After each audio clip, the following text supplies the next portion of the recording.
Muito boa tarde a todos. Sou o Dr. Pedro Passos Coelho, sou o Dr. Paulo Portas, sou secretário executivo da CPLP, senhores membros do Conselho de Estado, caros oradores, minhas senhoras e meus senhores e meu caro Jorge Moreira da Silva. Dou as boas-vindas a todos. E é com muito gosto que a Fundação Carlos Gulbenkian acolhe esta sessão de apresentação do livro de autoria de Jorge Moreira da Silva. E aproveito desde já para saudá-lo, não só por este excelente trabalho que hoje iremos conhecer melhor, mas por todo o sentido de compromisso e de dedicação que sempre demonstra nas diferentes funções que tem assumido. Tal como o título do livro indica, a sessão de hoje será um momento de reflexão sobre o direito ao futuro. Diria que a própria introdução é, em si, um retrato atualizado das complexas questões com que o mundo se confronta. Sublinho o combate às desigualdades e à pobreza, que a crise pandémica veio a agravar, a urgência climática, as crises migratórias e a recuperação da economia global, sendo inegável reconhecer que os países partem de níveis muito diferentes na sua capacidade de dar a volta aos seus destinos. E tudo isto num contexto internacional em que o xadrez geopolítico se alterou profundamente e em que se tornou mais evidente a interdependência total no mundo em que vivemos.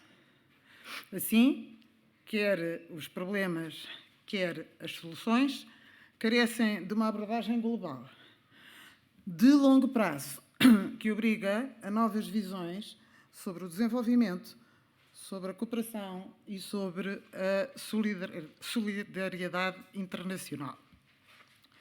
Neste desafio, devemos também, naturalmente, contar com as grandes oportunidades que a humanidade tem hoje ao seu alcance para encarar a recuperação e novas formas de crescimento, bem como para lidar com as crises.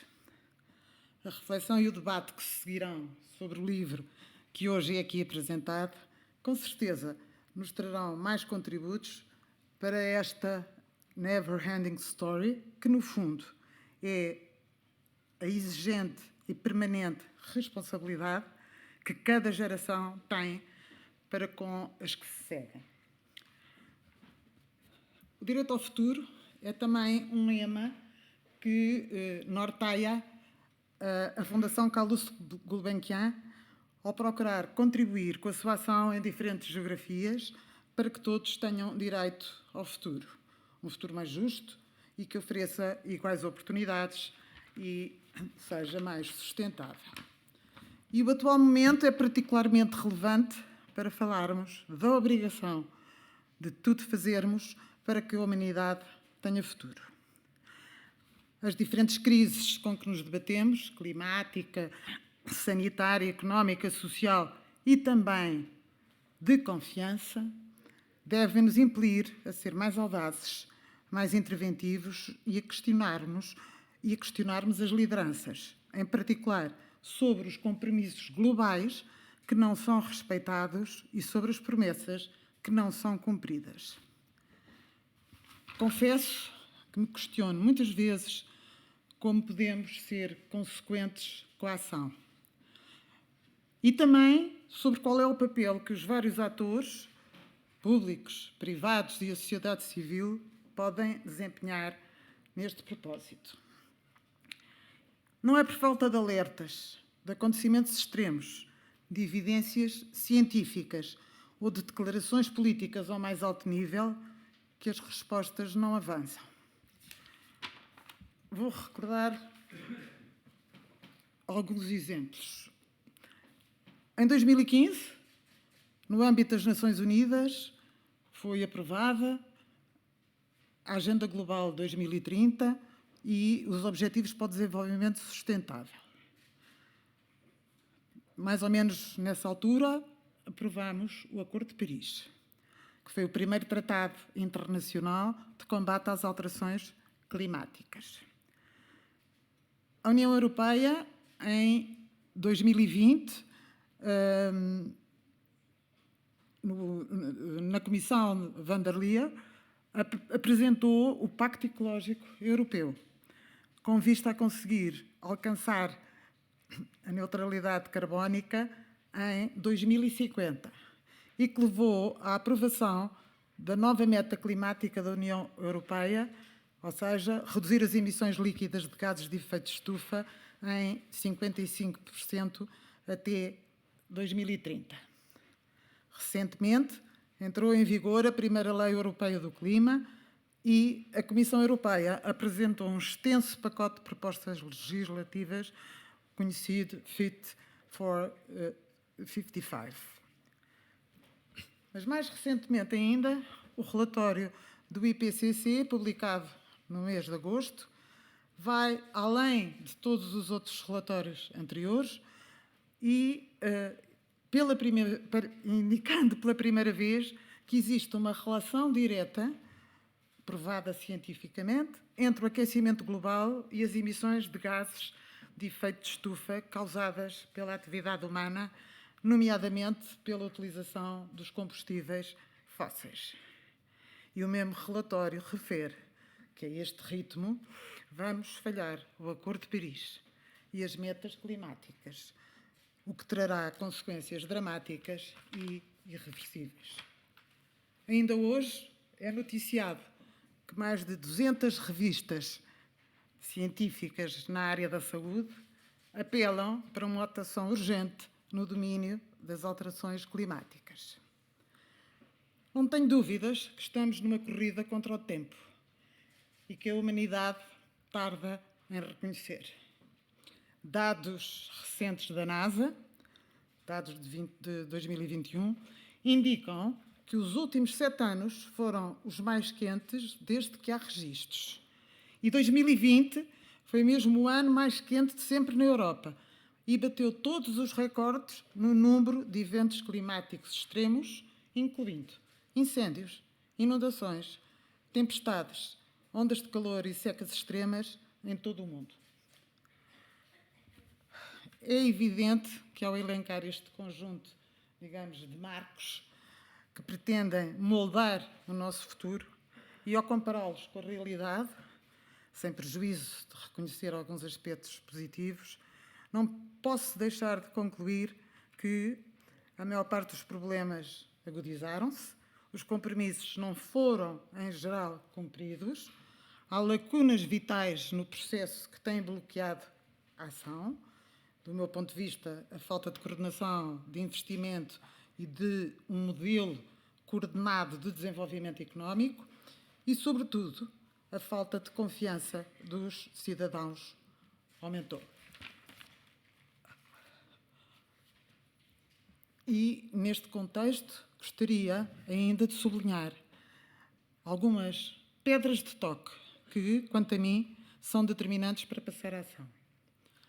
E refiro-me a 3 aspectos. O primeiro é o debate e o envolvimento da sociedade civil, que são fundamentais para aumentar a consciencialização e a literacia climática, que, como é sabido, não é fácil de as pessoas aceitarem na prática, no seu dia-a-dia, muitas das atuações e muitos dos comportamentos que são exigíveis para poder atingir essas metas. E, portanto, a questão da literacia é fundamental e o envolvimento dos cidadãos também, porque nada se faz contra os cidadãos. E os cidadãos necessitam de perceber o porquê das decisões. Portanto, é urgente considerar que os cidadãos têm um papel principal no combate a estas crises e só com o seu maior envolvimento e participação poderemos combater a crise de confiança que nos abala e, tal como é referido no livro, a resposta a esta crise depende de uma cidadania global. Em segundo lugar, para mim, é o papel da cooperação internacional e das instituições internacionais tem que ser repensado na resposta e na gestão às crises que enfrentamos. Na verdade, a cooperação internacional deve ser cada vez mais encarada como um contributo para o bem público global, fomentando soluções adaptadas a cada contexto, mas sempre em resposta aos desafios globais. Quanto às organizações internacionais, num mundo cada vez mais polarizado, deverão assegurar uma melhor coordenação e definição de papéis para melhor atuarem, quer como mediadores do diálogo, quer para ganharem mais eficácia nas suas intervenções. E, finalmente, no que respeita à governance, vamos chamar assim, do sistema internacional, há que avançar para uma arquitetura global, compatível com a dimensão, complexidade e natureza dos desafios e que seja capaz de se adequar à nova configuração geopolítica deste mundo. Para concluir, permitam-me dar como exemplo o compromisso que a Fundação Carlos Gulbenkian tem assumido no âmbito da promoção do desenvolvimento sustentável. Desde logo, a decisão de desinvestimento em combustíveis fósseis e o alinhamento dos nossos investimentos, da política de investimentos, com os ESGs. Refiro ainda também a criação do Prémio Gulbenkian para a Humanidade sobre as alterações climáticas, cuja primeira edição reconheceu o impacto da voz dos mais jovens na luta contra a crise climática, atribuindo o prémio à jovem ativista sueca Greta Thunberg. E, muito em breve, será anunciado o vencedor da segunda edição. O apoio a vários projetos, nomeadamente no que respeita à gestão eficiente da água no setor agroalimentar, à adoção de soluções de economia circular, ao combate à pobreza energética, procurando uma transição climática mais justa, ou a aposta na economia do mar, constam igualmente da agenda da Fundação. E se pensarmos ainda no expressivo programa de parcerias para o desenvolvimento que a Fundação desenvolve nos PALOP em África, creio que podemos ambicionar a ser um dos parceiros neste caminho para um futuro melhor. Muito obrigada.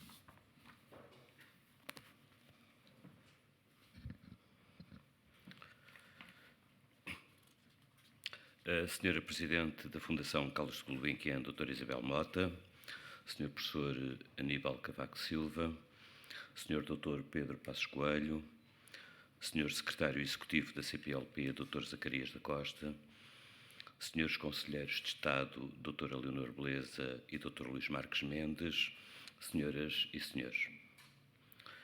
Começo por agradecer à Fundação Carlos Gulbenkian, na pessoa da sua Presidente, o facto de ter aqui acolhido a apresentação do livro e a sua presença que tanto nos honra. Agradeço a todos os presentes a vossa vinda. O trabalho do editor é para os leitores. E quero agradecer, por ordem das próximas intervenções, ao Dr. Paulo Portas, que fará a apresentação do livro, ao Sr. Primeiro-Ministro de Cabo Verde, Dr. Ulisses Correia e Silva, a sua intervenção gravada em vídeo, a Sua Excelência, o Sr. Presidente da República, Professor Marcelo Rebelo de Sousa, igualmente a sua mensagem gravada em vídeo, à professora Cátia Batista, ao Dr. João Venguróvios Menezes e ao Dr. Rui Marques. Por fim, um agradecimento ao engenheiro Jorge Moreira da Silva, autor da obra que hoje se apresenta, pelo desafio que nos lançou e que, queremos, vem ao encontro do trabalho que a Caleidoscópio vem desenvolvendo há 19 anos. O papel do editor deve ser entendido dentro de um duplo conceito de criação de riqueza, a económica, enquanto agentes económicos, mas sobretudo da riqueza cultural e do conhecimento, com o enfoque nas questões tão essenciais quanto prementes da educação, com a consciência clara de que o exercício deste papel social a todos beneficia. Por isso, da diversidade de temas que este livro nos traz e que a doutora Isabel Mota nos acabou de fazer um conjunto de referenciações ou de referências importantíssimas, elegemos o triângulo pobreza, desigualdades e desenvolvimento. Ao lermos este livro, em determinado momento, podemos ter a ideia de que o nosso autor se refere a mundos distantes, ao mundo dos pobres, entre aspas. Mas não. Importa olhar para dentro, para nós. No lugar que o nosso país ocupa hoje em relação aos seus pares da União Europeia, por exemplo. Que relação há entre a educação versus o ensino, o conhecimento e o crescimento e a sustentabilidade? Que políticas para a educação e para o ensino têm sido implementadas que levam a que a grande maioria dos estudantes chegue ao fim da escolaridade obrigatória sem ter lido um livro integralmente e com prazer? Que cidadãos estamos a preparar, conforme referia há pouco a doutora Isabel Mota? Que capacidade de raciocínio, de pensamento e de crítica queremos que tenham? Sim, este livro levanta questões prementes para o nosso tempo e para o futuro da nossa espécie e de outras. Mas esse futuro sustentável, verde, de paridade e de cooperação, não existe sem cidadãos livres e conscientes. Por isso, este livro traz-nos reflexões cruzadas e complementares. E por isso estou grato ao nosso autor pela compilação e sistematização do conjunto de textos que vem produzindo. Dentro de 2 meses, sensivelmente, com o alto patrocínio de Sua Excelência o Presidente da República, daremos à estampa a primeira edição facsimilada e crítica, com tradução para inglês, da Carta de Pero Vaz de Caminha. Trata-se de um texto belíssimo, do maravilhamento da descoberta do outro. Sim, o mundo pode ser melhor sempre que nós conseguirmos ser melhores cidadãos. Muito obrigado.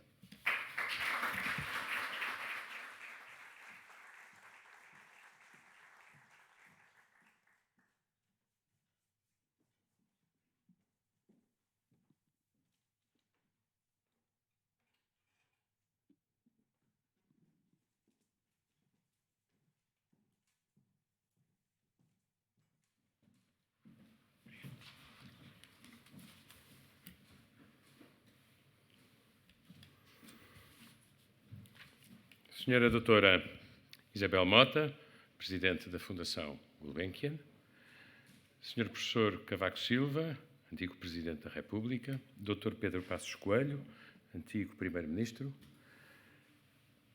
Dr. Zacarias da Costa, Secretário Executivo da CPLP, Dr. Jorge Ferreira, Editor da Caleidoscópio, Senhor e Senhor Conselheiros de Estado, caro Jorge Moreira da Silva, caros intervenientes nesta apresentação, minhas senhoras e meus senhores. Há 19 anos, Portugal entrou em procedimento por déficit excessivo e eu cruzei-me com Jorge Moreira da Silva pela primeira vez num governo. Há 10 anos, quando Portugal entrou num período de assistência financeira, designação soft para aquilo que politicamente acontece a um Estado que entra em insolvência, voltei a cruzar-me com Jorge Moreira da Silva noutro governo. Aconteceu-nos, portanto, a nós os dois e a muitos outros, este fado cíclico. Governar quando os meios escasseiam, sem ter qualquer responsabilidade na origem da escassez dos meios. Governar com o fito principal de ajudar a pôr a casa em ordem. E essa circunstância, governar em dificuldades, tendo por missão reduzir e, se possível, eliminar as causas das dificuldades, também cria as suas amizades, solidariedades e cumplicidades. É o primeiro registro que quero aqui deixar. Jorge Moreira da Silva foi, institucional, política e humanamente, um colega de primeira qualidade. Nos muitos assuntos que tivemos de ver em conjunto, naqueles em que concordámos e também naqueles em que não concordámos, não lhe conheci senão a correção como atitude, a lucidez como negociador e o fito no bem comum de que ele tem uma visão ampla, inteligente e prospectiva. Alguém com fortes convicções e sempre educado na sua defesa. Este modo de ser, mais a reserva de empatia, que é o sentido do humor sobre o mundo, as coisas e nós próprios, foi o salvo-conduto de uma boa amizade resistente a quaisquer vicissitudes políticas. De tal sorte que, sendo este livro apresentado naquele que parece ser um tempo de vésperas, o que me ocorre aqui dizer é independente da maior ou menor velocidade com que o destino, muito importante em política, pode ter um encontro com o autor ou com as suas ideias. Ao começar a ler o relevante e vasto prefácio do Direito ao Futuro, tropecei logo na primeira frase na palavra que melhor define, porventura, a relação de Jorge Moreira da Silva com a causa pública. Exigente. Ou, para ser mais preciso, muito exigente. Como diriam os franceses, dá-me ideia que Jorge Moreira da Silva é um político à part entière. Mas não o parece, porque não o é no paradigma mais fácil que agora está em voga. O seu reconhecimento não vem de elevar o tom de voz, vem de incorporar conhecimento. Em geral, o seu método é pragmático e de resultados. Conseguir acordos, fazer avanços a cada passo, o que é consideravelmente distante de segregar para existir, dividir para reinar ou proclamar para aparecer. A plataforma cívica que inspira é um sinal de que prefere o caminho mais difícil, que normalmente é o mais confiável. É agregador e, para agregar, é preciso ter disposição para ouvir. E é inovador, sendo que para inovar é preciso ter abertura de espírito. É também nesse sentido que eu me refiro à sua exigência. Jorge Moreira da Silva tem uma faculdade tão necessária e, convenhamos, bastante rara em tempos de pensamento político com a profundidade de um tweet, que é abordar os problemas pela sua complexidade e não pela sua simplificação. Dá-se o caso de todos os grandes temas políticos do nosso tempo serem estruturalmente complexos. Como a pandemia que tragicamente vivemos mostrou, poucos governos a geriram bem, muitos a geriram mal. Mas os populismos, de um lado e de outro, quando foram ou são governo, geriram sempre pior. Um dos fatores que explica esta evidência bastante demonstrável é que a complexidade da pandemia implicou uma relação entre a política e a ciência. Lida não como substituição de deveres ou de poderes, mas como aconselhamento generoso e precioso na gestão do desconhecido ou do imperfeitamente conhecido. Nunca perguntei isso ao Jorge Moreira da Silva. Mas quando o ouço num debate, fico com a ideia de que ele tem uma espécie de horror polido ao atrevimento da ignorância. Hoje em dia, quase convertido em argumento de autoridade. Será um tecnocrata? Não creio.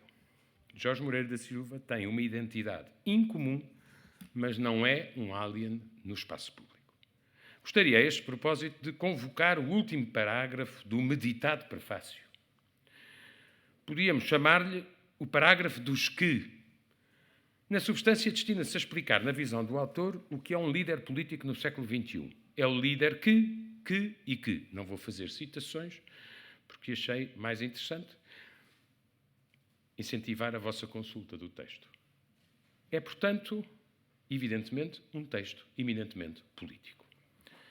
Este aparente contraste entre empenhamento na política e independência da política marca a liberdade crítica de que o livro dispõe. Essa liberdade individual também se deve a um fator meridianamente simples. O autor tem uma vida profissional e académica, nacional e internacional, que existe para além da política, com ou sem a política, antes da política e cá está, independente das circunstâncias políticas. Num mundo global, Jorge Moreira da Silva trabalhou para as Nações Unidas, para a Comissão Europeia, no Parlamento Europeu, com o Banco Europeu de Investimentos e nos últimos 5 anos foi e é um dos diretores mais relevantes da OCDE.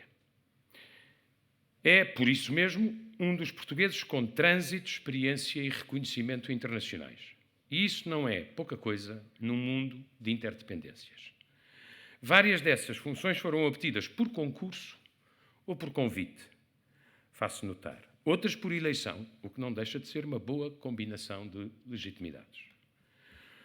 O livro é também fruto dessa experiência multidisciplinar e cosmopolita que, porém, não fez de Jorge Moreira da Silva um estrangeirado ou um homem mundano. Fizeram dele um português com mundo, o que é diferente. Isso tem consequências. Maior capacidade de relacionar os problemas. Maior subtileza na captação das tendências. Uma mochila de soluções já testadas e dos seus resultados melhores ou piores. O conhecimento sustentado dos indicadores internacionais de referência e, consequentemente, da escassez maior ou menor das margens de manobra disponíveis. E uma disciplina de negociação sistémica. Nenhuma reforma, como sabemos, é por princípio pacífica, mas a sua viabilidade depende quase sempre da mobilização de uma base de sustentação coerente e estável.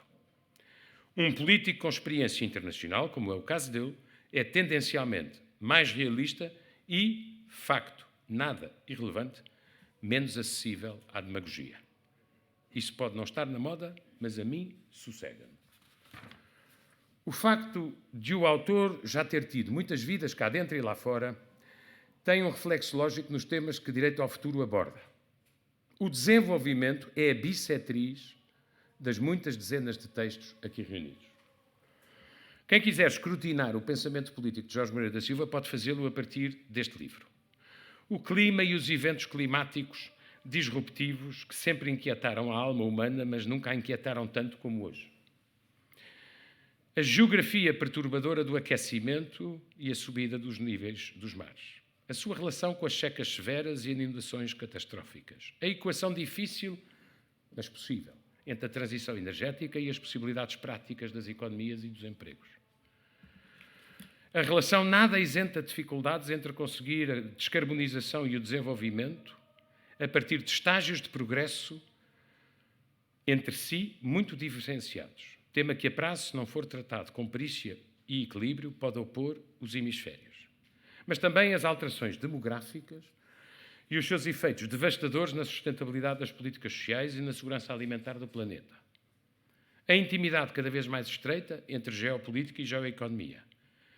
O comércio aberto como catalisador de progresso das sociedades. A liberdade de circulação, a questão das migrações e, sempre, o tema recorrente dos deslocados e dos refugiados numa perspectiva integrada e humanista. A obsolescência de algumas organizações internacionais face ao mundo da globalização e da digitalização. A transformação e a individualização do conceito de trabalho. As questões da igualdade de género e do capital natural. E recorrentemente, os fundamentais da economia, da produtividade e da competitividade, que não poucos teimam em ignorar. E claro, como bússola de um mundo tão dinâmico e tão frágil, sempre os objetivos do desenvolvimento sustentável. No final do dia, para o Jorge Moreira da Silva, são as pessoas e é o planeta. Grande vantagem destes textos. Informam e formam. Jorge Moreira da Silva tem uma credibilidade associada aos temas ambientais e energéticos tão óbvia que dispensa concessões a fundamentalismos que, a mim, às vezes, me parecem produzir efeitos tão paradoxais como os obscurantismos que por aí fermentam. não as faz e também por isso a leitura é cativante. Factos recentes ajudam a compreender a intensidade da atualidade do livro de Jorge Moreira da Silva. Juntaria uma anotação sobre 3 deles. A aceleração e a dispersão dos eventos disruptivos do clima, o contraste entre os efeitos positivos da ajuda ao desenvolvimento face ao fracasso, pelo menos relativo, dos objetivos de state building nas missões internacionais em territórios complexos ou hostis, e as vidas paralelas da livre circulação de pessoas, por um lado, e dos bens, serviços e capitais, por outro, onde se cruzam 2 temas aparentemente desconexos, como são o comércio e as migrações. Este verão, o primeiro relatório parcelar do que será o 6º relatório do painel internacional sobre as alterações climáticas, entidade habitualmente circunspecta e possibilista, foi mais além nas cores com que caracteriza a deterioração dos cenários de evolução climática. O que antes era provável tornou-se certo. E o que antes era possível tornou-se provável. O objetivo central do Acordo de Paris, impedir um aumento da temperatura média superior a 1,5 graus centígrados até ao final deste século, é, no estado atual das coisas, o reverso de uma quimera longínqua. O limite acontecerá mais cedo e será contemporâneo das gerações presentes. Em 2040 já lá estaremos, seja qual for o cenário escolhido.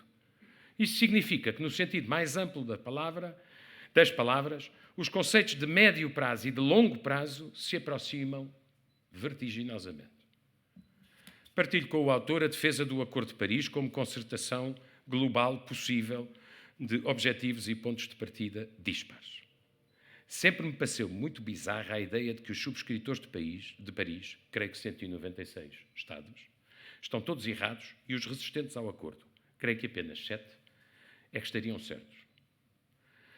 Lembra-me a metáfora de Otávio Paz sobre a mosca que voa com as patas para cima e observa com arrogância o estranho comportamento das colegas que voam com as patas para baixo. Também partilho com o autor a preocupação com a iminência da Conferência de Glasgow, que vai acontecer num ambiente de bastante incerteza e desordem internacional. Mas queria chamar a atenção para a luminosa observação que Jorge Moreira da Silva costuma fazer. É fácil aos governos comprometerem-se com objetivos de muito longo prazo. Dá likes e enche os corações. Pela lei da vida, quando estes objetivos de muito longo prazo forem escrutinados, o facto já será irrelevante para os escrutinados. Muito mais difícil, necessário e urgente é aquilo que eu acho que o preocupa todos os dias: a concertação entre os Estados e as empresas para que a transição seja viável, competitiva, sustentada e, atenção, compreendida. Como estaremos em 2030, que é já amanhã, para garantir o caminho da descarbonização sem rupturas económicas e sociais que só agravariam as tentações populistas e isolacionistas, a começar nas próprias economias desenvolvidas? Lembro que Jorge Moreira da Silva tem o seu quinhão de influência na concepção e execução de um mercado de licenças de emissões, que, no essencial, apesar de certas conjunturas, ajudou a Europa a ser líder neste domínio e a conseguir um módico de harmonia entre objetivos económicos e ambientais. Talvez ouvi-lo não seja pior, digo eu, por todas as razões, e mais esta: a questão do clima tornou-se, em muitas democracias, game changer question. Ou seja, fator onde se perdem ou se ganham eleições. Veremos o que nos dizem os alemães a este propósito daqui a semanas. Agosto é um mês politicamente muito perigoso na história. A Primeira Guerra começou a 1 de agosto e o último dia de paz que o mundo teve antes da Segunda Guerra foi 31 de agosto. O Ocidente, e não só, assistiu, neste agosto, ao fim demasiado parecido com o colapso da missão aliada no Afeganistão. Não é este o lugar para meditações sobre o sucedido, mas há uma coincidência não acidental no que este livro diz respeito. Vários dos artigos aqui publicados são dedicados à ajuda ao desenvolvimento. O Afeganistão, ao fim destes 20 anos, recebeu cerca de 80 bi em ajuda ao desenvolvimento, com este propósito e neste parâmetro.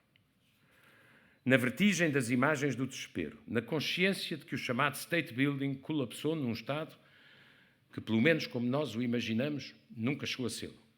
Na evidência que era ténue a possibilidade de criar instituições e accountability, ignorando lições da história e das identidades. os resultados dessa volumosa ajuda ao desenvolvimento são inescapavelmente melhores. No ano passado, permitam-me este pequeno detalhe, uma miúda afegã ganhou pela primeira vez o Prémio Nacional da Melhor Nota de Acesso à Universidade.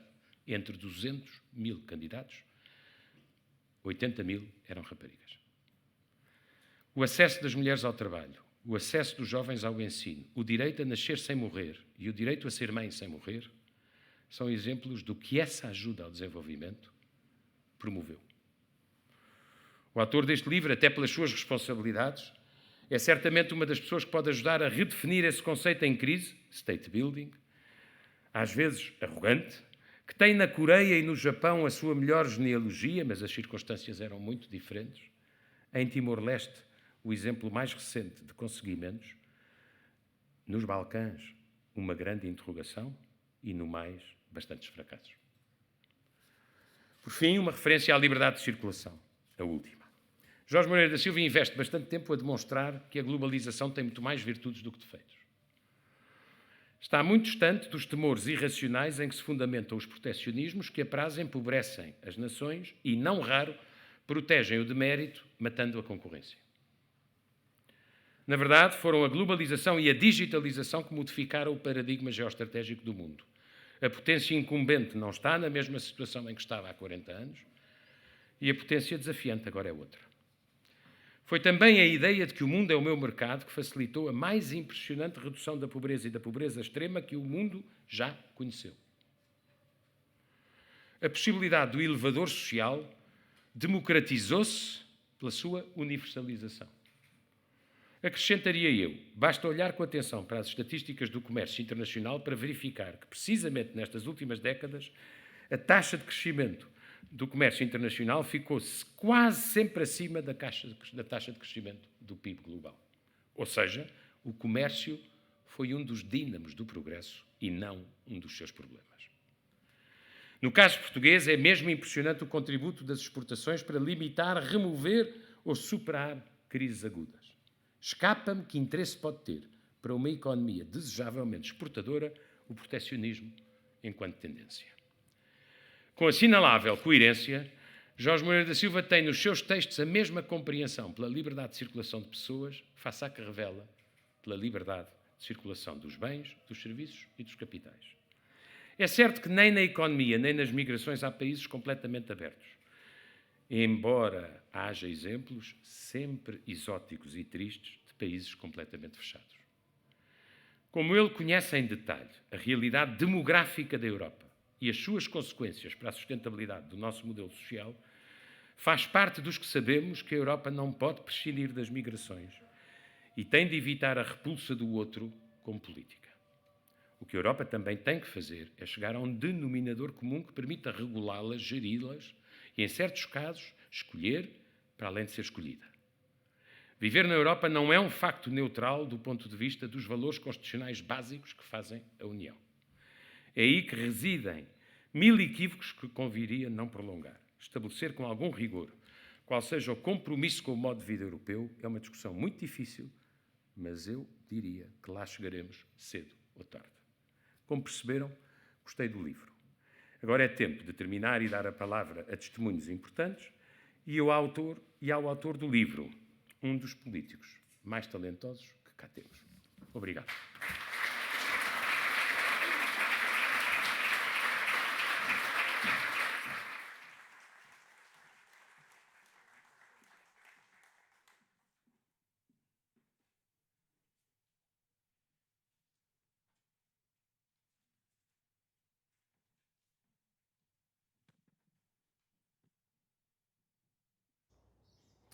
Caro Jorge, quero-te felicitar pelo livro.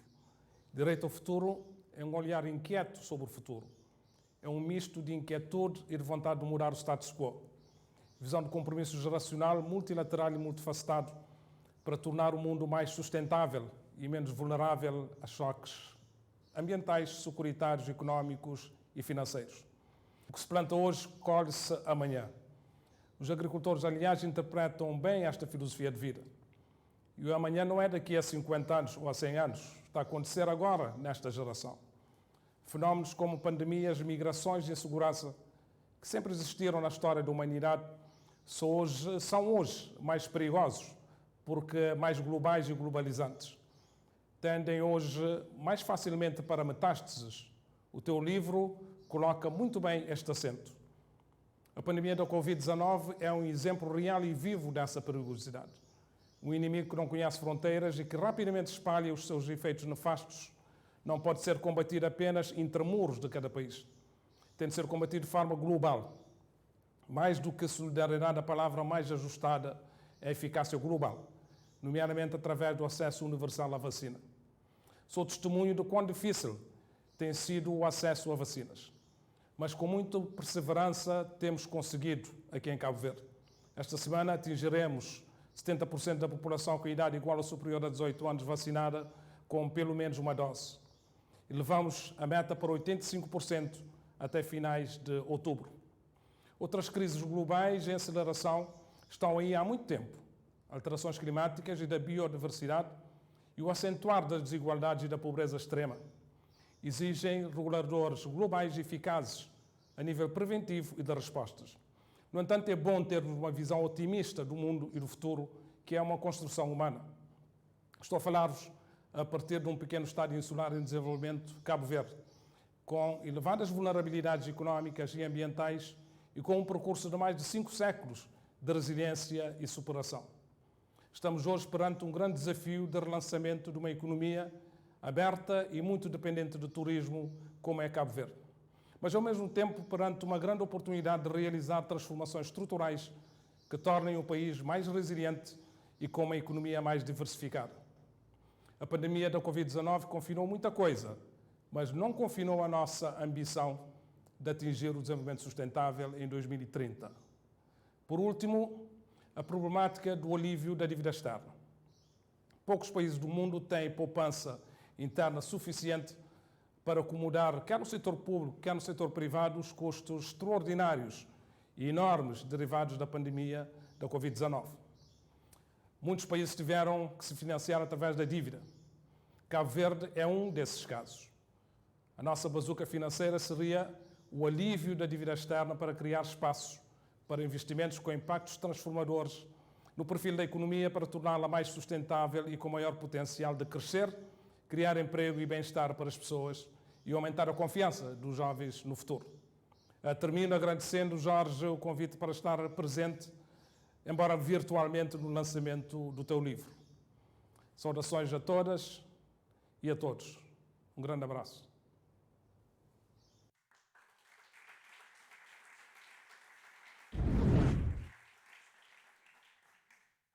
Não podendo estar presente hoje como gostaria, devido ao período praticamente pré-eleitoral, que traria outros significados à presença do Presidente da República, não quero deixar de enviar um abraço de amizade antiga ao professor Jorge Moreira da Silva e, ao mesmo tempo, agradecer-lhe o papel que tem desempenhado numa organização internacional ao serviço das causas que são suas desde sempre.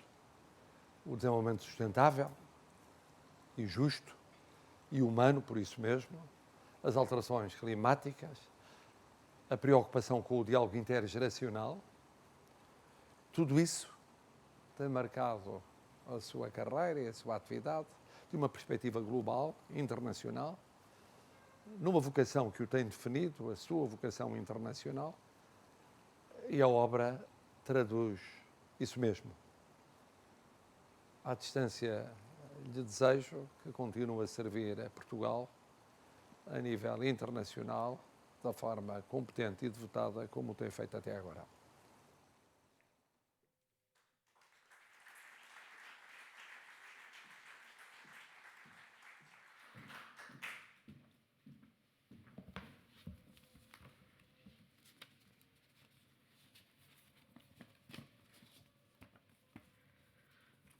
Quero começar por agradecer à Sra. Doutora Isabel Mota, Presidente da Fundação Carlos Gulbenkian, o acolhimento que nos fez. Há uma relação de parceria de há muitos anos entre a Fundação e a OCDE e a circunstância da Fundação ser uma das fundações com um papel internacional mais relevante na cooperação para o desenvolvimento torna esta sessão, direi, ainda mais importante do meu ponto de vista, porque evidencia de uma forma muito prática o mérito deste trajeto de cooperação para o desenvolvimento. Quero também agradecer a presença do antigo Presidente da República, o professor Aníbal Cavaco Silva, o antigo Primeiro-Ministro Pedro Passos Coelho, o Secretário Executivo da CPLP, recentemente eleito, Dr. Zacarias da Costa, com quem tenho, aliás, um percurso de há praticamente 30 anos, nos tempos, aliás, em que o Dr. Zacarias da Costa estava na luta pela autodeterminação de Timor-Leste e eu me empenhava no Parlamento Europeu, na altura vivia em Bruxelas, no apoio ao trabalho notável que ia fazendo a partir de Bruxelas, com os irmãos que em Timor estavam, de uma forma muito intensa, a lutar por essa liberdade que hoje a todos nos reconcilia e que a todos nos anima, em especial quando hoje há tantos países pelo mundo fora que vivem circunstâncias idênticas àquelas que Timor-Leste viveu. Quero também cumprimentar a Sra. Conselheira de Estado e o Sr. Conselheiro de Estado, a Dra. Leonor Beleza e o Dr. Luís Marcos Mendes. Permitam-me que, em relação à Dra. Leonor Beleza, enuncie, além de mais, o papel notável que a Fundação Champalimau desempenha no conhecimento associado à proteção da saúde e do bem-estar social. Quero, obviamente, agradecer a presença de tantos e tantos amigos que é impossível nomear hoje, mas permitam-me que, obviamente, agradeça ao Dr. Paulo Portas pela generosidade, o meu querido amigo Paulo Portas, pela generosidade na apresentação do livro, mas também à professora Cátia Batista, diretora do Centro de Investigação da Universidade Nova, dedicado aos temas da África, ao Rui Marques, que todos conhecemos pelo papel extraordinário que foi desenvolvendo no apoio aos refugiados e em muitas causas de defesa dos mais desfavorecidos, e ao Dr. João Pengoróvios Menezes, que é o secretário-geral do BCSD Portugal, que associa de uma forma notável a perspectiva do crescimento, do desenvolvimento económico, com a proteção ambiental e com a inclusão social. Quero, obviamente, agradecer ao editor, ao Jorge Ferreira, da Caleidoscópio, por ter acreditado neste projeto. E estando o livro apresentado de uma forma exageradamente simpática pelo Dr. Paulo Portas, que só mesmo a amizade justifica, eu tenho o meu papel resolvido. Não é suposto que o autor apresente o livro está apresentado.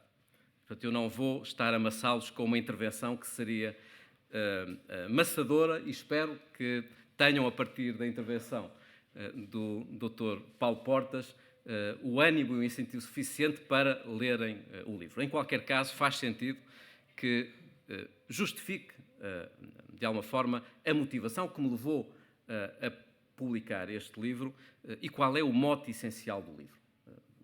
Descontando, portanto, todo o detalhe que, tendo eu uma certa tendência a ser muito explicadinho, os poderia aborrecer e, portanto, eu não vou ser muito explicadinho.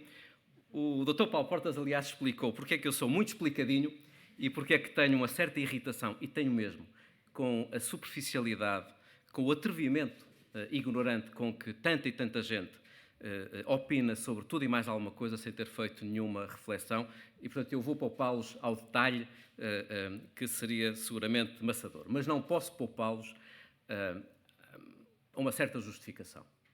Porque é que entendi que fazia sentido partilhar convosco uma jornada onde tenho estado nos últimos 5 anos. Quando saí do governo, liderado pelo Primeiro-Ministro Pedro Passos Coelho, ainda fiquei no Parlamento há algum tempo e depois concorri novamente, como aliás tinha feito quando estive na Casa Civil com o Presidente Cavaco Silva, a uma organização internacional.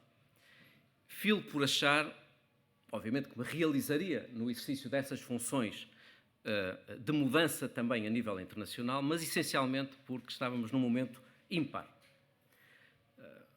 Um entusiasmo com o multilateralismo. 2015 foi um ano notável. Um ano em que, de repente, se alinharam, como disse a doutora Isabel Mota, um conjunto de decisões que nos levaram a muitos de nós a voltar a ter confiança e esperança na parceria global, no multilateralismo, no bem comum, nos bens públicos globais. Trata-se da Agenda 2030, que em 2015, de uma penada, aprovou o Acordo de Paris para as alterações climáticas, que é muito mais ambicioso do que o Protocolo de Quioto e muito mais abrangente do que o Protocolo de Quioto. O Plano de Ação da Addis Abeba, que foi além da ajuda pública ao desenvolvimento e disse que era a hora de mobilizar o setor privado, as empresas, mas também as fundações, as ONGs, no financiamento ao desenvolvimento, numa altura em que tanta e tanta gente ainda vive em pobreza extrema. Mais de 800 milhões de pessoas vivem em situação de pobreza extrema, mais de 1.000 milhões não têm acesso à eletricidade, 2.400 milhões não têm acesso a saneamento básico e, portanto, a agenda da Addis Abeba dizia, basicamente, é impossível resolver isto apenas com dinheiro público. E foi decidido, nessa altura, que além do financiamento público, precisaríamos das empresas, das fundações, das organizações da sociedade civil. E, finalmente, foi aprovado também em 2015 a Agenda das Nações Unidas para o Desenvolvimento Sustentável. 17 objetivos, 169 metas, 232 indicadores. E, portanto, vivemos um ano extraordinário de confiança no multilateralismo. É desta que vamos conseguir alinhar crescimento, proteção ambiental, com combate à pobreza e às desigualdades. Ainda que o que depois disso surgiu tenha evidenciado algum progresso, em especial trazendo outros atores para esta convocatória global e trazendo em especial o setor financeiro pela primeira vez para o investimento sustentável, ainda assim estamos a falar de uma enorme decepção.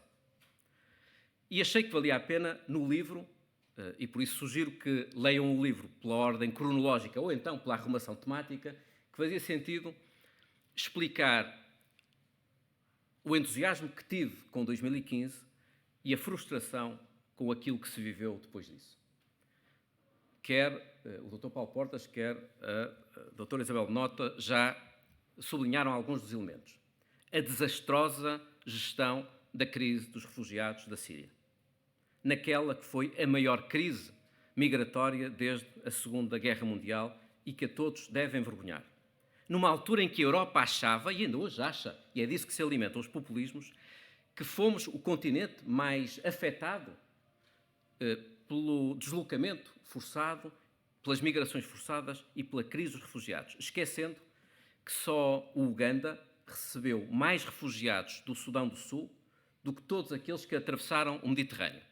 Mas se formos à rua perguntar às pessoas, acharão que fomos nós, os europeus, que fomos mais afetados, que mais generosamente tivemos que acolher os refugiados. É mentira. Quase 90% dos refugiados no mundo estão nos países mais pobres. Aqueles países na vizinhança que são não só pobres, frágeis, vulneráveis, como ainda tiveram de acolher os refugiados vindos de paragens onde se vivia o flagelo da guerra. 20.000 pessoas morreram a atravessar o Mediterrâneo nos últimos anos e isso a todos nos deve envergonhar. Continuando a falar desses 5 anos de decepção, a falta de ação climática, com uma narrativa pró-clima que não é consistente com uma ação pró-clima, deixando para os próximos governos e para as próximas gerações aquilo que sabemos que só hoje se pode resolver. O agravamento das desigualdades, o agravamento dos conflitos, as guerras comerciais entre os Estados Unidos e a China, foi isso que vivemos durante 5 anos. Um multilateralismo à la carte, em que o financiamento das organizações internacionais se ia fazendo em função dos interesses próprios das agendas nacionais e não tanto da capacidade de equipar as organizações internacionais para a defesa do bem comum, independentemente das agendas nacionais. O abandono dos Estados Unidos, da Unicef, da Organização Mundial de Saúde e do Acordo de Paris. Isto é,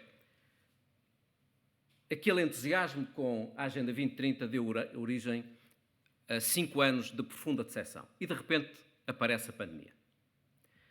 E, aparecendo a pandemia, aparece-nos a maior crise que vivemos desde a Segunda Guerra Mundial, mas também um teste prático à cooperação internacional. Verdadeiramente é o stress test à cooperação internacional, ao multilateralismo, mas também às políticas nacionais. pela primeira vez, arrisco dizê-lo, as pessoas perceberam o que é um mundo interdependente.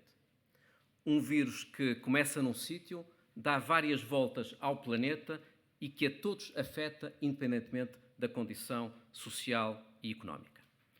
Um vírus que demonstra também a natureza multidisciplinar de uma crise. Convém terem atenção que 70% das zoonoses, que depois acabam por gerar epidemias e pandemias, resultam da interferência, da intromissão que nós fazemos sobre o mundo selvagem. E, portanto, é impossível defender o bem-estar das pessoas, a saúde das pessoas, sem defender a saúde do planeta. Mas também a ideia de solidariedade internacional. Nós sabemos que é impossível travar a pandemia enquanto ela não for travada, como muito bem disse o Primeiro-Ministro de Cabo Verde, enquanto não for travada em todas as partes do mundo. O secretário executivo da OMS fez uma pergunta que, numa sessão que organizei na OCDE, que a todos interpelou, mas saiu de lá como entrou. Ele perguntava: é moralmente aceitável vacinar crianças e adultos saudáveis no mundo rico, quando ainda existem médicos, pessoas doentes, nos países em vias de desenvolvimento sem vacina? E eu sublinho, não é moralmente aceitável, é uma falha moral de que nos devemos envergonhar. Só 2% dos africanos estão vacinados. Só 0,3% das vacinas chegaram aos países em vias de desenvolvimento. Estamos a dias de, em Portugal, podermos decretar a imunidade de grupo. Mas o vírus continua a circular nos países pobres e convém termos mesmo noção que, enquanto não associarmos a generosidade, a solidariedade internacional à defesa também dos interesses dos nossos cidadãos, não resolveremos este problema. E também não resolveremos do ponto de vista económico.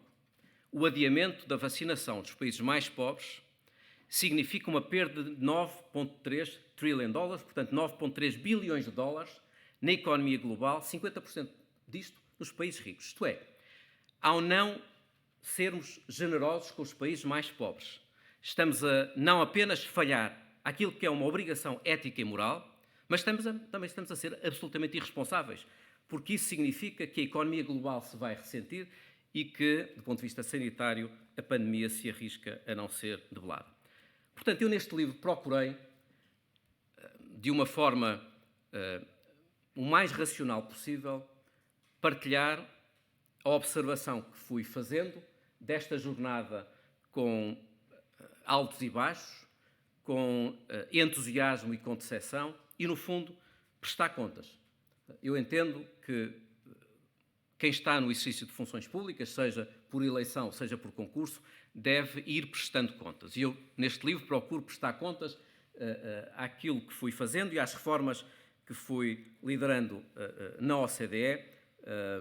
Eu tenho esta obsessão pelas reformas, eu sei que há quem ache que governar não é reformar, e eu acho que governar é reformar, e isso significa reformar nas empresas, reformar nas fundações, reformar nos governos, reformar nas organizações internacionais, e presto contas pelas reformas que liderei na OCDE e procuro trazer este tema para o grande público. Os meus filhos, muitas vezes, que aqui estão, não percebem bem o que eu faço. Confesso que é provavelmente a função profissional mais esotérica para aquilo que vai sendo a observação que eles vão fazendo. E eu fui pensando nisso e achando, bom, de facto a cooperação para o desenvolvimento e a cooperação internacional são temas de que pouco se falam em Portugal. E nunca foi tão importante como hoje levar isto ao grande público, sair da cápsula onde estão os diplomatas, os peritos, os especialistas, e levar isto para a rua, para que quando alguém vai a eleições seja escrutinado pela razão pela qual não aumenta a ajuda pública ao desenvolvimento. Quando alguém exerce funções, seja escrutinado pela falta de solidariedade e de apoio àqueles que mais sofrem. E, portanto, há aqui um exercício de divulgação, de sensibilização, de educação para a cidadania que procuro fazer com este livro. E, finalmente, de uma forma aberta, mas também humilde, porque é aberta à crítica, apresento a minha chave de leitura. E terminarei rapidamente dizendo, nessa chave de leitura, quais são os cinco erros que temos que evitar nesta fase pós-Covid, em que, mais do que recomeçar, temos que começar de novo.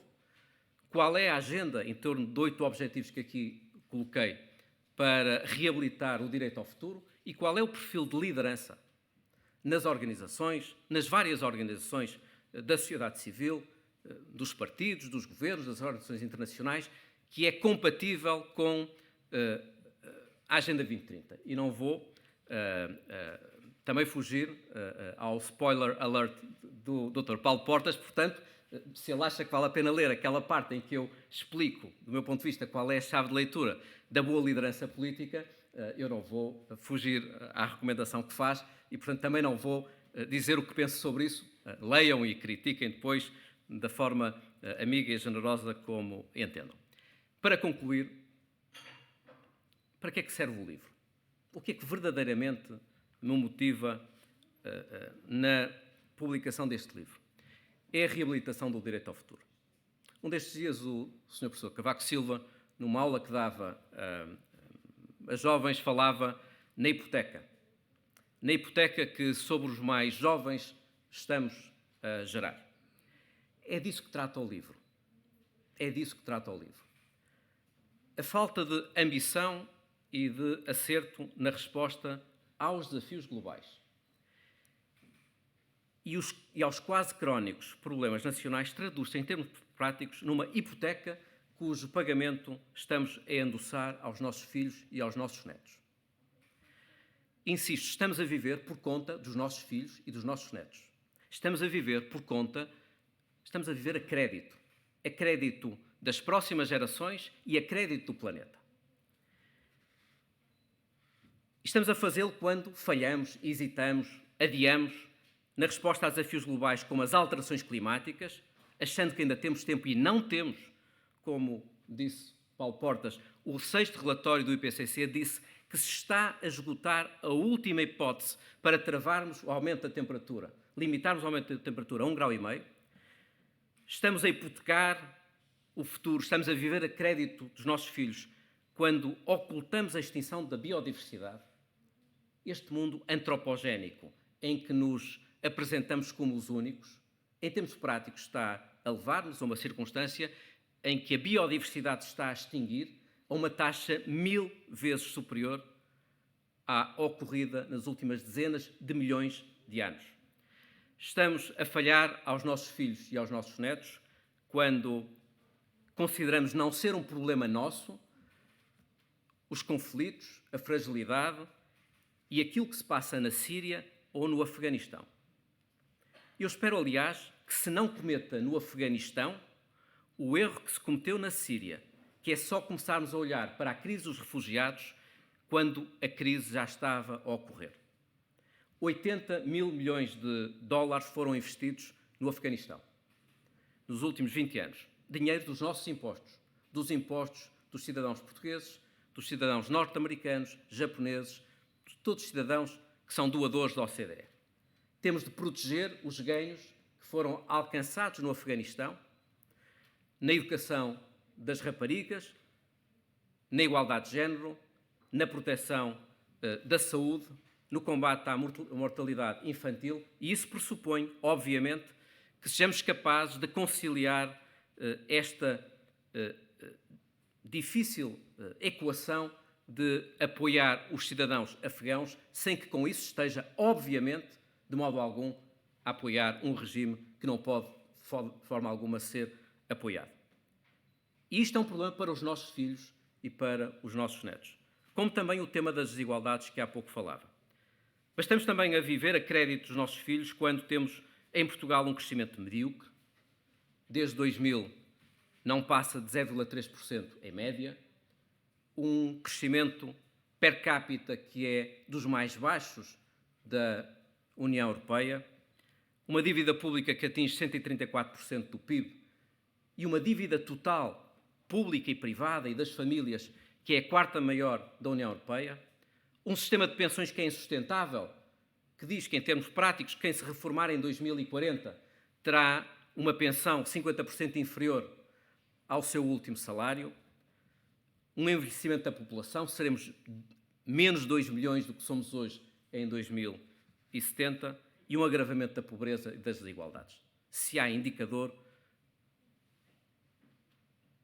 de que nos devemos envergonhar, é o facto de haver ainda 20% das crianças em Portugal que vivem numa situação de pobreza, e quem nasce pobre em Portugal demorar, em média, 5 gerações a chegar à classe média. É disto que se trata o livro. Trata da reabilitação do direito ao futuro e das reformas, da audácia, da mobilização que precisamos para a enfrentar. Perante estes desafios, considero que o contrato social está a ser violado. O contrato social assenta num pressuposto de confiança, de solidariedade entre gerações e de solidariedade entre aqueles que mais têm e que menos têm no território nacional, mas também em termos internacionais. Quando muitas vezes nos perguntamos porque é que os jovens não votam, podemos falar do sistema político, da reforma do sistema político e do sistema eleitoral. Isso dá sempre grande margem para conversa. E é seguramente importante, eu bato-me por isso há muitos anos. Mas considero que não há nada mais grave para o divórcio entre os mais jovens e a política do que a nossa incapacidade de ter políticas públicas que correspondam às necessidades que têm e ao direito que têm ao futuro. Agradeço a presença de todos os oradores, a apresentação tão generosa do Dr. Paulo Portas e as mensagens de ânimo e incentivo do Primeiro-Ministro de Cabo Verde e do Presidente da República. Muito obrigado.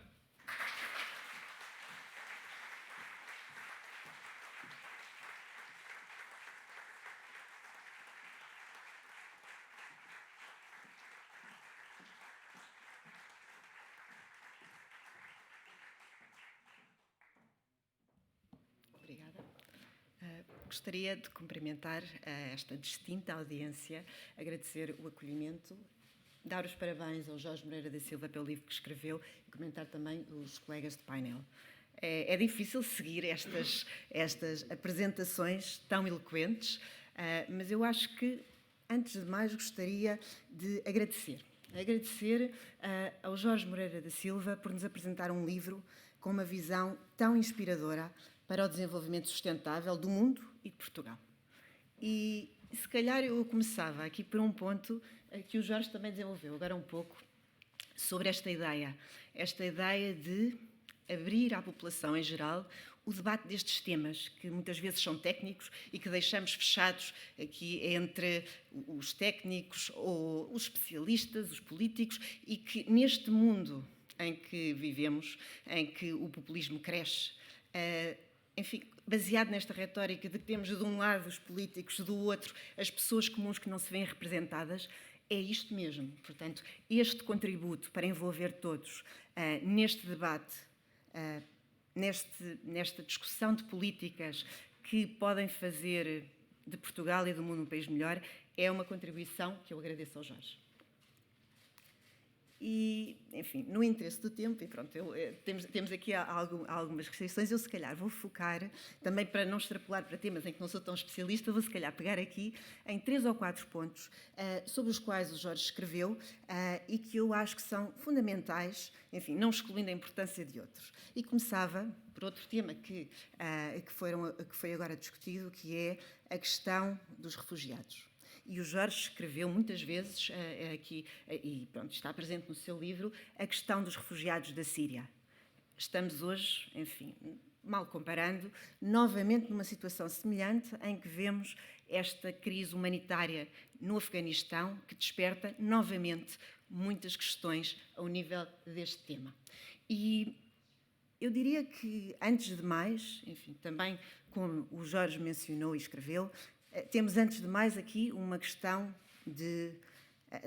moral, uma questão de dever humanitário, de assistência a pessoas que estão a tentar fugir, a procurar fugir de um regime opressivo. E, portanto, este dever moral que temos é algo que eu considero uma evidência, mas que não deve ser o único ponto de debate, porque nós sabemos, enfim, no nosso centro e no trabalho que fazemos, nós temos trabalhado muito nesta dimensão sobre refugiados e migrantes, e no fundo, e quando nós pensamos hoje em refugiados, enfim, a definição legal do refugiado tem a ver com este escapar de circunstâncias extremas, mas nós sabemos que há muitos milhares de migrantes chamados económicos que no fundo escapam de situações desesperadas em África, por exemplo, e que atravessam o Mediterrâneo e que morrem, que estão incluídos nestes números dramáticos que vemos e que fazem parte deste debate. Portanto, para com todos há um debate moral, mas depois há o caso económico.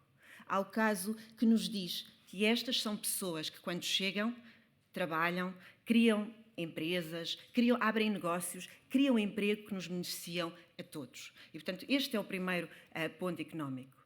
Por outro lado, sabemos que estas pessoas, quando chegam e quando lhes é dada a oportunidade de trabalhar, contribuem para a segurança social. E nós sabemos a situação preocupante que temos entre mãos e é um contributo importante e que supera largamente, de acordo com os estudos que temos, enfim, os eventuais apoios sociais que recebam. E, por último, mas não menos importante, sabemos que estas pessoas constituem famílias. Estas pessoas contribuem para o rejuvenescimento da nossa sociedade, contribuem para aumentar a sua riqueza na diversidade. E, portanto, acho que este é um ponto muito importante sobre o qual o Jorge escreveu abundantemente e que é importante, enfim, discutirmos nós e discutirmos em geral em Portugal e no mundo, mais uma vez. Um segundo ponto que eu acho muito importante e ao qual também tenho alguma ligação profissional e afetiva também, de alguma forma, é a questão do impacto das políticas de apoio ao desenvolvimento. Nós sabemos que, muitas vezes, as políticas de apoio ao desenvolvimento não são devidamente avaliadas. Muitas vezes, a única coisa que se faz é olhar para a capacidade de execução. Mas a capacidade de execução é muito limitativa quando nós queremos promover um verdadeiro desenvolvimento sustentável. E quando nós olhamos para, enfim, os usos que estão a ser discutidos, por exemplo, para os fundos que vêm apoiar o desenvolvimento económico em Portugal, sabemos que não está a ser feito um plano de avaliação que nos permita escolher da melhor forma. Nós temos alguns anos para a utilização destes fundos e é preciso que estes sejam avaliados de forma rigorosa, porque os recursos são escassos e o que há para fazer, onde eles são precisos, enfim, é um conjunto alargado de temas que precisa da nossa atenção. E depois tenho de falar também, terceiro tema de 4, portanto estou quase, o terceiro tema que o Jorge é especialista e eu não consigo realmente, enfim, sequer chegar ao nível de discussão, é obviamente a emergência ambiental em que nos encontramos. Este é o pano de fundo, este é de alguma forma o tema do livro, no sentido em que, como dizia o Jorge agora muito eloquentemente, estamos a viver a crédito do planeta e das gerações vindouras, devemos aos nossos filhos esta preocupação agora, enquanto as alterações tecnológicas, as mudanças nos modos de produção, os hábitos de vida se podem alterar de forma a que realmente façam diferença, que ainda vão de alguma forma a tempo. A janela é estreita, está a fechar-se, mas ainda é tempo e esta é uma mensagem em que o trabalho e a carreira do Jorge falam por si. Por último, sendo a única mulher do painel, não podia deixar de falar de outro tema em que o Jorge tem trabalhado com um vigor inspirador, mais uma vez, que é a questão da igualdade de género, o combate à violência sexual e todo um conjunto de temas que promove a inclusão. Desenvolvimento sustentável, inclusivo, com o apoio de todos, conduz a um melhor crescimento económico e é condição necessária para que as pessoas se sintam representadas e assim possamos, enfim, ter uma economia melhor, mas também uma sociedade em que as pessoas vivam mais felizes. E, portanto, por todos estes contributos, Jorge, muito obrigada. Foi um prazer ler o livro e espero que todos o façam também. Obrigada.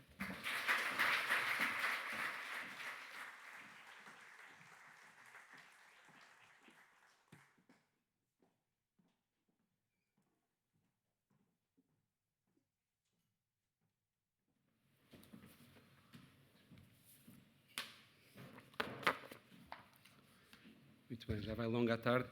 Excelências, senhoras e senhores, boa tarde. Começo por saudar todas e todos os presentes, em particular a Gulbenkian, na pessoa da sua presidente, os meus colegas de painel e, naturalmente, agradecer o generoso convite do Jorge, que felicito pela publicação do livro. No tempo curto de que disponho, gostava apenas de partilhar 3 reflexões, 3 notas breves que trouxe escritas a bem da economia de tempo. A primeira, para dizer que quando recebi este livro do Jorge, o título, Direito, e há aqui um trocadilho, Direto ao Futuro, me remeteu de imediato para um outro livro que foi importante para mim há uns anos, o Cuidar o Futuro, da Maria de Lourdes Pintacilgo. Entre o Cuidar o Futuro e o Direito / Direto ao Futuro, passaram mais de 40 anos. Porém, muitas das fragilidades do nosso modelo de desenvolvimento permanecem.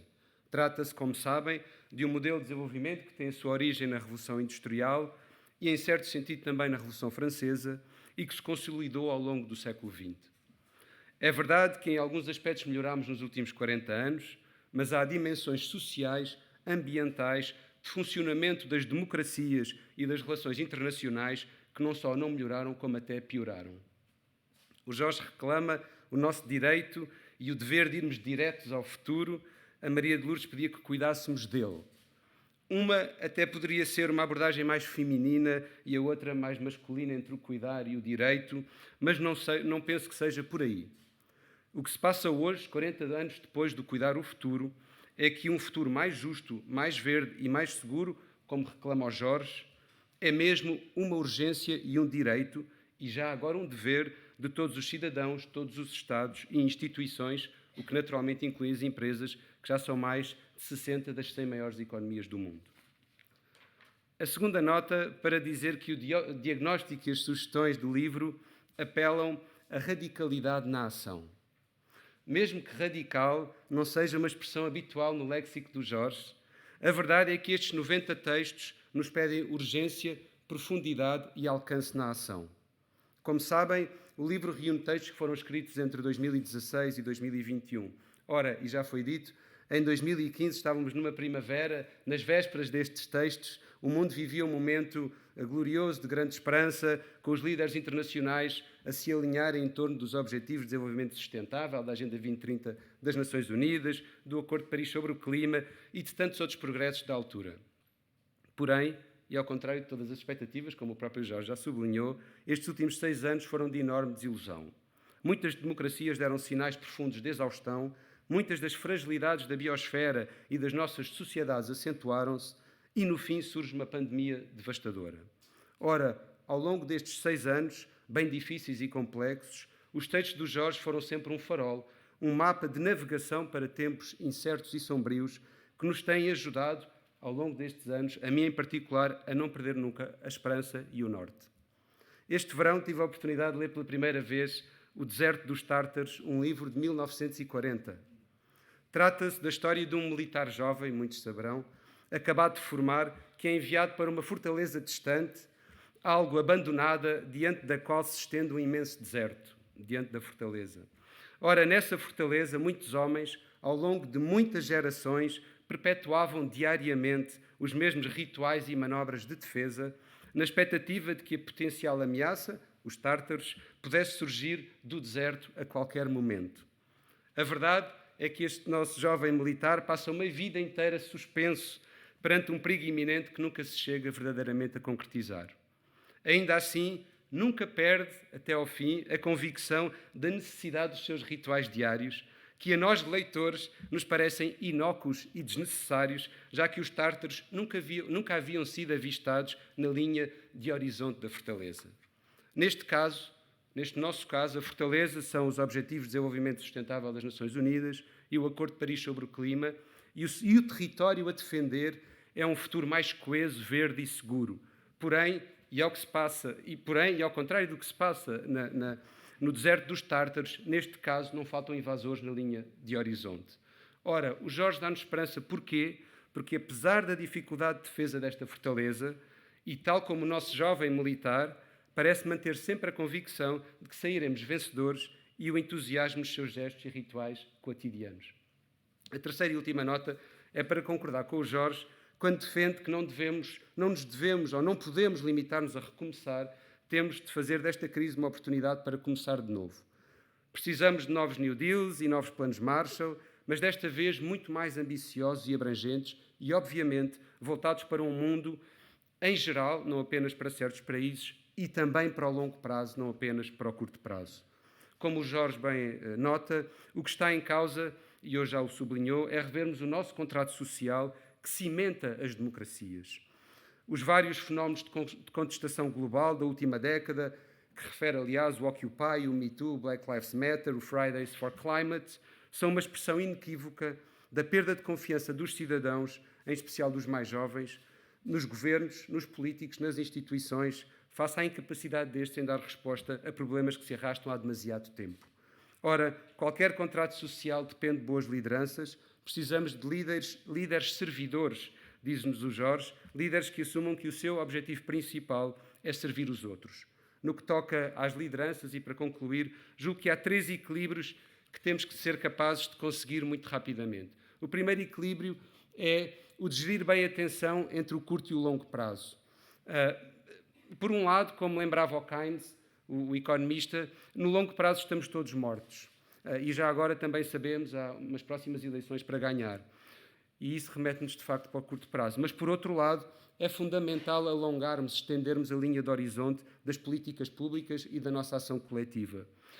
Em tempos, ouvi um testemunho, precisamente na Fundação Champalimau, de um astronauta americano, já na casa dos 80, perto dos 90, que nos anos 70, na década de 1970, tinha ido ao espaço numa missão Apollo.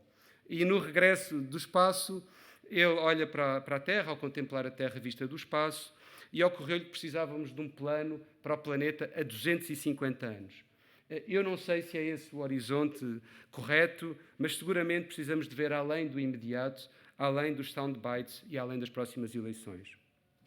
O segundo desafio no que toca às lideranças e em termos de equilíbrios e de dicotomias é o de sermos capazes de ser determinados na ação, mas também não deixar ninguém para trás.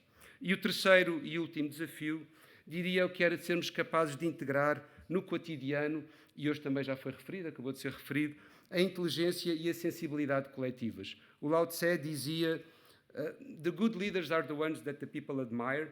Os bons líderes são aqueles que as pessoas admiram.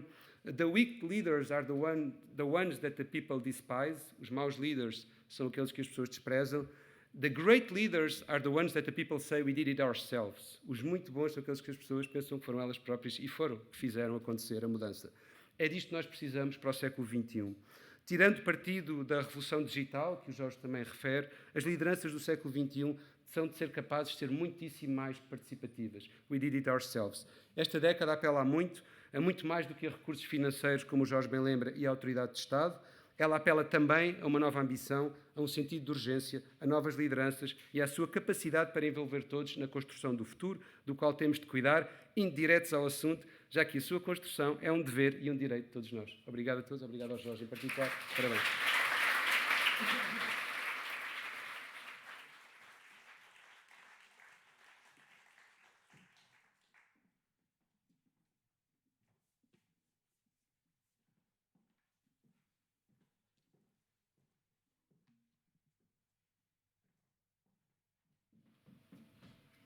Muito boa tarde a todos e a todas. Caríssimo Jorge Moreira Silva, Sr. Presidente da Fundação Carlos Gulbenkian, Dr. Isabel Mota, Sr. Professor Aníbal Cavaco Silva, Dr. Pedro Passos Coelho, ilustres convidados.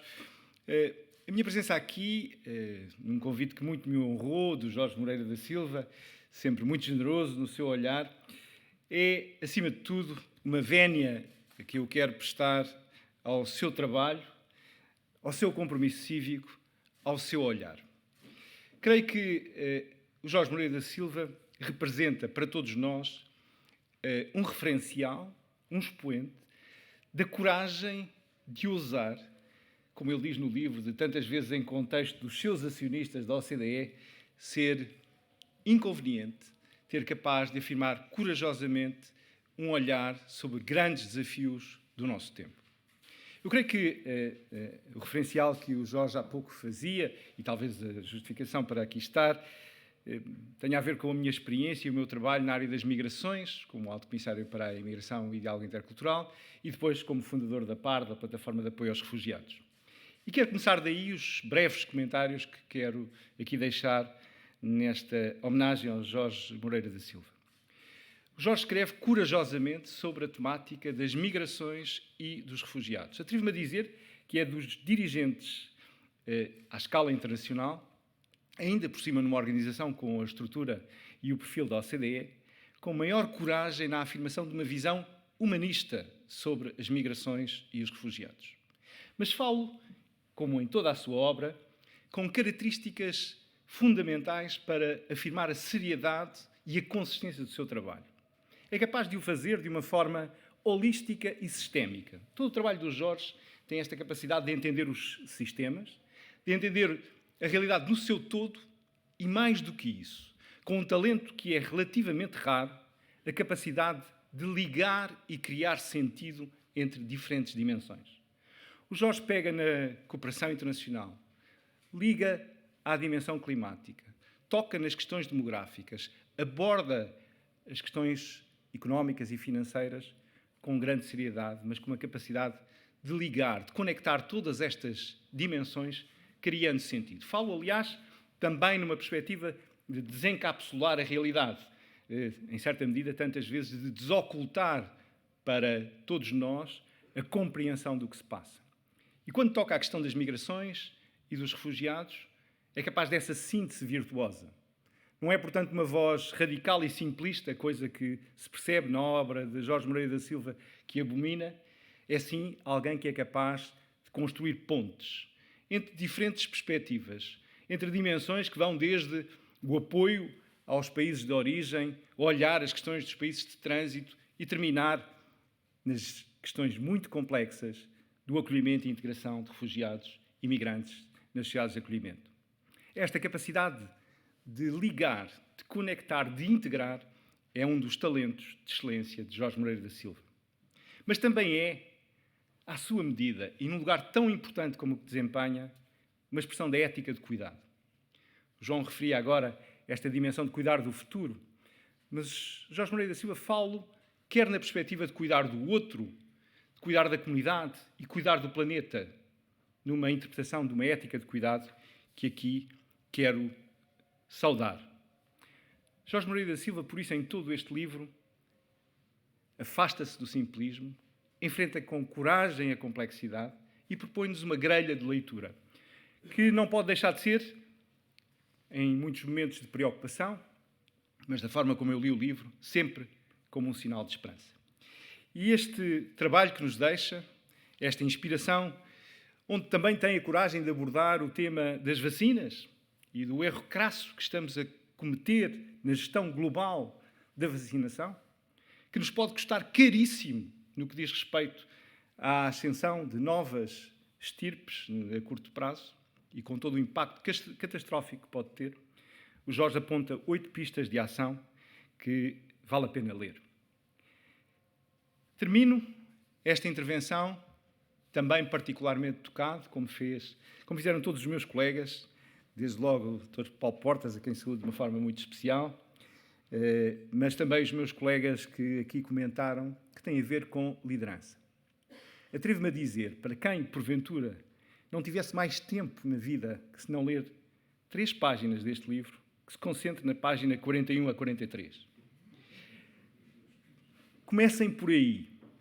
Raras vezes vi uma síntese tão bem feita, tão séria e simultaneamente tão disruptiva e inovadora como a descrição que Jorge Moreira da Silva faz da liderança servidora que precisamos para o nosso tempo. Parabéns, Jorge. Tu és verdadeiramente um líder servidor que precisamos. Bem-aja, muito obrigado.